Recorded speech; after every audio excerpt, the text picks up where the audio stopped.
second page, but I think there's an oyster left in the first one. Graham is going on to the second page, well ahead at the moment, but I think, Graham, you've left an oyster in the first one. You might have to go back to the first one. He has won it! That's really where I should have left competitive eating, lying in chunks on the ground in Hillsborough. But although I only entered for a laugh and I'd been sick, I had caught the World Championship bug. My burning ambition for the next year was to become a champion in something. Anything, really.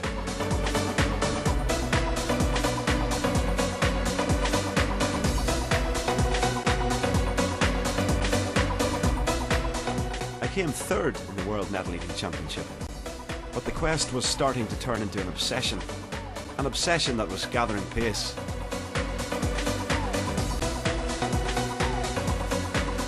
No success in Finland, so by the time I went to Wales in August, I was starting to take being silly very seriously. After also failing to match Dougie Isaacs' 60-metre world record stone skim in the Hebrides, it was off to Toronto for the rock, paper, scissors world champs. Another loss. A month later, at the world's biggest lyre competition in Cumbria, I became officially the second biggest lyre in the world, but still not a champion. Clearly, I wasn't going to make it on my own. So when I heard about the World Elephant Polo Championships in Nepal, I contacted my brother and 4 friends and formed the Ireland national team.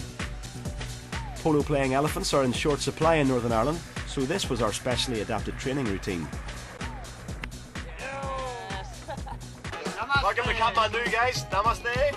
Namaste. Philip is originally from Kilrea, but now runs a charity in Nepal called the Esther Benjamin's Trust, which he founded in 1999, bravely turning the most horrifically negative event imaginable into something positive. The charity is named after my first wife, Esther Benjamin's, who tragically took her own life in January 1999. Esther left a suicide note saying that she'd done so because of childlessness, and my very immediate response to that was to decide to stop being a dentist and to set up a children's charity in her memory. And then in 2002 we started working with these children in circuses, children who had essentially been sold by their parents for no more than £20–25, sold into a life of virtual imprisonment inside the circuses. We found 232 children living in appalling conditions, very poor food that they were sharing with the animals, very, very poor accommodation, no school, no contact with their parents, no chance to return home, but worst of all, the physical and the sexual abuse that went on behind the scenes. And over the last couple of years we've actually brought 150 children back, children and teenage girls back from the circuses. The strange thing is that Esther used to work with the survivors of the concentration camps and returnees from a traumatic environment, the most traumatic environment imaginable. And I now find it quite uncanny that I am working with returnees from a very different environment, but who have similar kinds of problems. And it feels like I'm sort of carrying on a torch for her, and that's hugely rewarding. Well, we'd like to add our own contribution to that support, Philip. The Ireland Elephant Polo team managed to raise £6,170 for the Esther Benjamin's Trust with the Night at the Elephant races in Belfast, and also Colin, one of the guys, ran the Dublin Marathon for you a few weeks ago. So we're very pleased to be supporting your charity, a very worthy cause, and £6,170, I hope it goes fairly far in Nepal.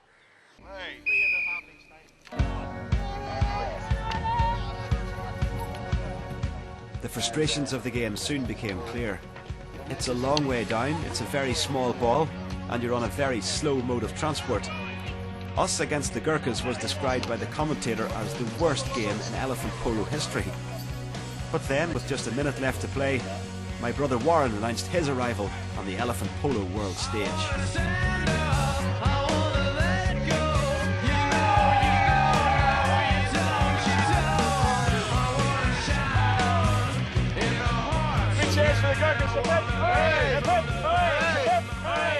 This was the 24th year of the World Elephant Polo Championships. Strangely, it all started in a bar in Switzerland. James Mann Clark, a former Olympic bobsleigh driver, was there doing the Cresta run, and he met this man, Jim Edwards. Jim was a big game hunter, but he moved into conservation, forming a safari tour company in the Chitwan National Park. Man Clark was a horse polo player, Edwards had elephants, and 6 months later the beautiful game was born.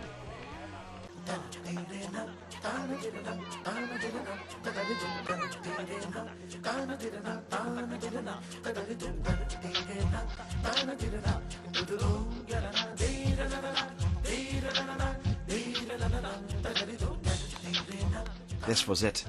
20 minutes away from realising the dream. If we won the next match, we would be the world amateur champions. After so many failures, I was desperate. Just keep listening, I'm going to shout all the time. If there's a muddle, big Warren, the reverse side of it, and come around the back. I'll go into the muddle and block Lars. You're sweeping up, okay? Big chat, boys. Big chat from everyone. Loads of chat with the balls, everything, okay? Big chat, everyone's going to talk. Distract them. 10 minutes. 10 minutes for chance. Yep. Heaps of chat, heaps of chat. Heaps of chat. Lars Lofgren was the international select team's best player. And even though they gave us a 4-goal start due to the handicapping system, Lars could easily overturn that.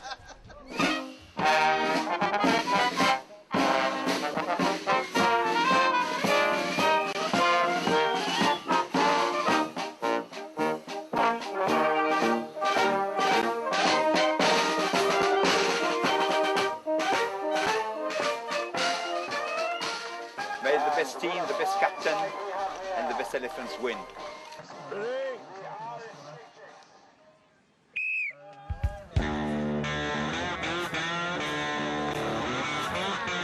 Everybody knew the battle between Lars and Warren would be key.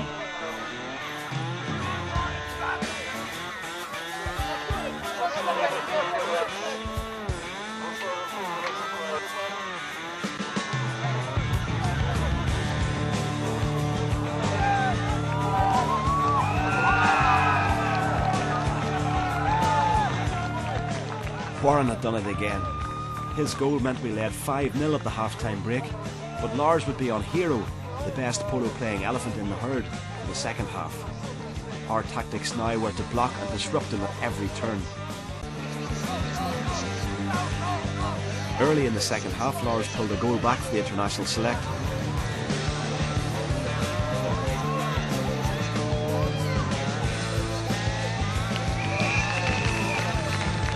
But our tactics were working, and the frustration was starting to get to the normally ice-cool Lars. Another international select team goal, a superb effort from Celia Temple, originally from Coleraine, then brought the scores to 5-2 with another 6 minutes left. But against the run of play, Warren restored our 4-goal cushion with a superb backhand.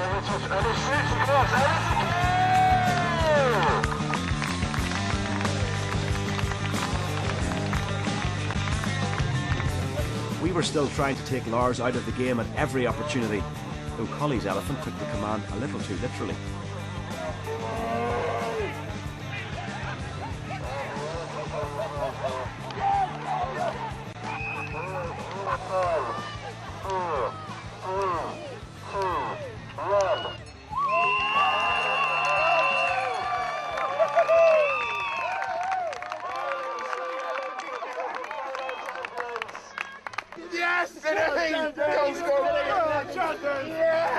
I'd spent 11 months battling to be a world champion, and all the time the answer lay with someone I'd known my whole life.